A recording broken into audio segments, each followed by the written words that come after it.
This week we've seen many aircraft releases with the good, the bad and the ugly, as well as some big announcements for further releases to come before the end of April. April's really shaping up to be a big month in the world of Microsoft Flight Simulator, so let's jump straight into the video.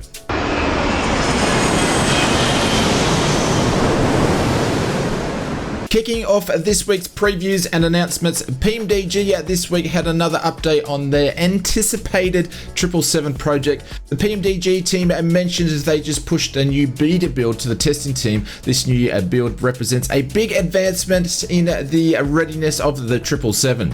During the past 2 weeks, a significant amount of time and energy has been devoted to the stability, the efficiencies, cleaning up the details of the system operations, and the beginning of the process of adding the final details. The PMDG 777 is based on a 12-year-old aircraft, thereby showcasing a certain amount of wear and tear that has been added to the visuals of the virtual model. Robert Wendesdsay mentioned with this latest beta they are introducing a suite of eagerly awaited features, including tablet functionality, enhanced sound integration, and more intricate maintenance processes. Again, there is no update on exactly when we'll see the 777 released from the PMDG team. That being said, it is sure to appears that this project is edging closer, and we shouldn't have to wait too long before we'll see the 777 in our virtual hangars soon. Next Gen Simulations released an update of the Saab A340 and S2000 and their ERJ series. We haven't heard much about the development of the project for some time now. However, the team mentions they are committed to these projects. The Saab 340 has seen significant progress, particularly in the aircraft's exterior model. The team has spent half a year overhauling the relevant details of the exterior of the aircraft, such as the landing gear, wheels, fuselage, and many other. Next Gen Simulations mentioned in the update they plan to integrate a Navigraph into a onboard EFB for both the Saab 340 and 2000. Next Gen hasn't confirmed on a estimate when it comes to the release of these projects. However, they are hopeful to release at least the Saab 340 before the end of the year is out. Beyond ATC, which is one of the most anticipated add-ons in development right now, over on their Discord server recently conducted a poll with overwhelming majority of the community wanting an early release with fewer features.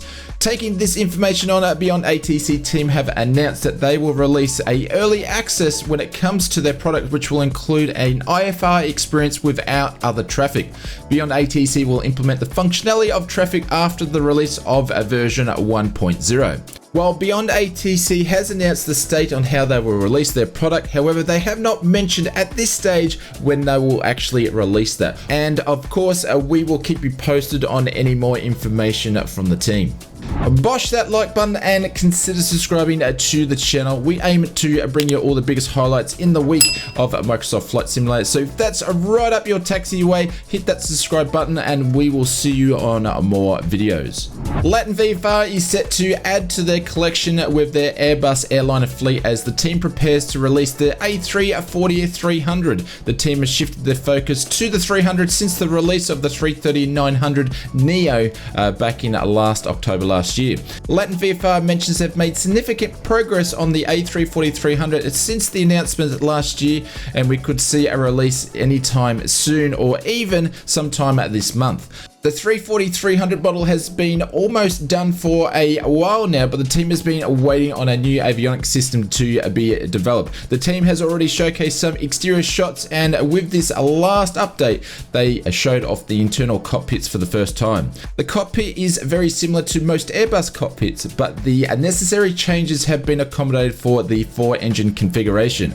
We are expecting the level of detail of the A34300 to be a very similar detail to what we have seen from the team with their other releases, which is a mid-level simulation. This makes the aircraft more accessible to a broader audience, including Xbox simmers. We will follow up on any more news from the Latin VFR team when it comes to the Airbus A34300 as the team gears up for its release sometime soon.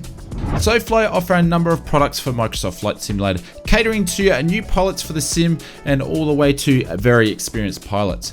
As a flight sim content creator, my favorite Sofly product is Weather Presets Pro, which comes in really handy when the weather is not behaving itself and you can change the weather to be more dramatic or even to a perfect day. Other products I like to use is Landing Challenge Pro, Flight Simulator Guide, which is the manual to Microsoft Flight Simulator, the one that should have been, Storms for pilots who want to chase some of the biggest storms in the world's history, and a couple of their recent products, which is Aircraft Checklist and their new animal release for Microsoft Flight Simulator, which puts over 5,000 animals into the sim. I will leave a link in the description below or where you can go and check out Sofly products, and I would like to thank Sofly for sponsoring this video. Taxiing over to this week's release news, Shike Simulations, the sister company to Blackbird, announced a couple of weeks ago that their F-86 will be releasing soon. This week the team released the F-86. The F-86 is an iconic aircraft that was America's first fighter that saw the skies using a swept wing component. The F-86 could encounter the MiG-15 in a high-speed dogfight in the skies over the Korean War during the early 1950s, and it was found fighting in some of the earliest jet-to-jet battles in history. Strike's version of the F-86 includes a high-quality 3D model with realistic textures, realistic flight dynamics, a period-accurate sound set, custom animated pilot to match each of the 12 distinct aircraft liveries, customizable capabilities such as fuel tanks, visible missiles, bombs with a visible gun sight, and machine gun firing. Cockpit canopy opens and closes, realistic lighting inside and out, optional panel mounted for GPS for flight planning and tracking. You can pick up your copy of Strike Simulation Sabre F-86 over on their store, links in the description below. Just Flight released its version 2 this week when it comes to its already successful BAE 146. The BAE originally almost released 2 years ago by the team. They now have introduced features that they have been developing in other development projects with the Just Flight in-house team, and they've brought those over to the BAE 146.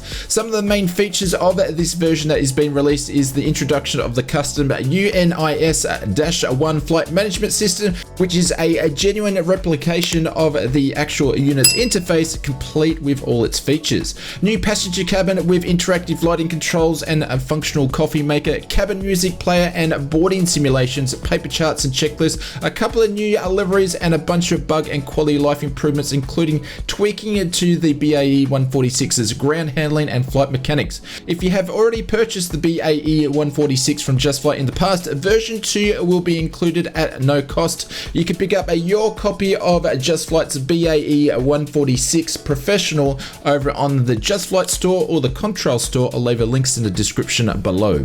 We just missed this in last week's video, but Burning Blue Designs recently released another airport for Microsoft Flight Simulator. This time the team has released Old Warden Aerodrome. Old Warden is a historical airfield located in Bedfordshire, England, and its history dates back all the way to 1932. Nowadays the airport hosts the Shuttleworth collection of vintage aircraft and cars. Burning Blue's version of Old Warden Aerodrome comes with over 240 custom 3D objects with PBR textures, up-to-date layout of the aerodrome, dynamic animated spectators, animated hangar doors with interior parking, fully modeled Shuttleworth estate, custom animated flags, windsocks and working signal squares, real-life static aircraft, full night dynamic lighting, and enhanced resolution when it comes to color correction of the ground textures. You can pick up your copy of Burning Blue Designs Old Warden Aerodrome over on their store. I'll leave a link in the description below. Aeroplane Heaven this week released its P-47 Thunderbolt. The Thunderbolt is a World War II fighter aircraft that was produced by the Republic of Aviation. A whopping 15,636 of these were built between 1941 and 1945. The Thunderbolt was effective as a short to medium range escort and high altitude air-to-air fighter. The P-47 was one of the main fighters that the US used in World War II. Aeroplane Heaven's version of the P-47 comes with high fidelity models, crafted exterior and interior models, authentic cockpit details including many bespoke animations and effects, full PBR materials and textures, a choice of a gun sight or a GPS, highly detailed flight dynamics, and you can pick up your copy of the P-47 Thunderbolt directly from the Aeroplane Heaven store, links in the description below. Moving over to this week's sim update news. This week we haven't seen many updates from the Microsoft team. At the time of recording, we've seen a small sim update 15 beta update, which is now on version 1.37.12.0. This version of sim update 15 beta build comes with memory optimization improvements. There's also still a couple of known issues that need to be resolved, but pretty much this version is just all about memory optimization. When it comes to sim update number 15, at this stage we still don't know when we will see a release date, sometime in April. When it comes to the sim update 15 release going live at this stage, it's going to be sometime in April, but we still haven't received a exact date from the team.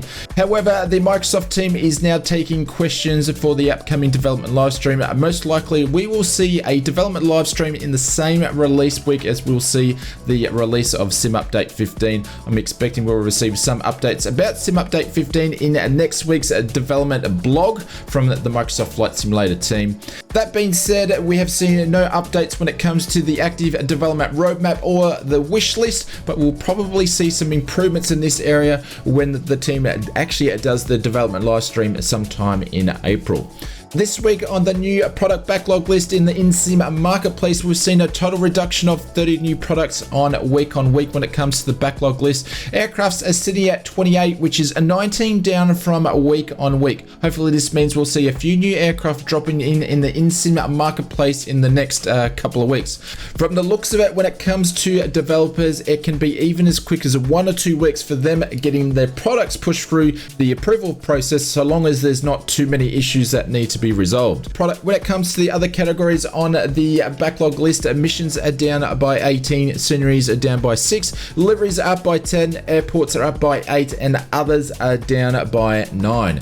Moving over to this week's InSim marketplace, we've seen a total of 81 new products released. 41 of these are on a PC and 40 of these are on Xbox. Before we jump into this week's releases, I'd like to say when purchasing products from the InSim marketplace or any third-party developer or store, please do your own research when it comes to your purchases, as some products may not live up to the standard you're expecting or be portrayed as value for money when it looks at the title, the description, the pictures. Really do your own homework when it comes to purchasing products. This week we've seen 5 flyable new releases. One is the Bedrock 3D A380 and the other one is the MS Series Lavi. I'm not going to go too much into these ones, but this week's highlights worth talking about when it comes to aircraft is the XF-11 from Flying Fries, the SA316B helicopter from Togue's hangar, and also the Navion L117B from Hagen Studios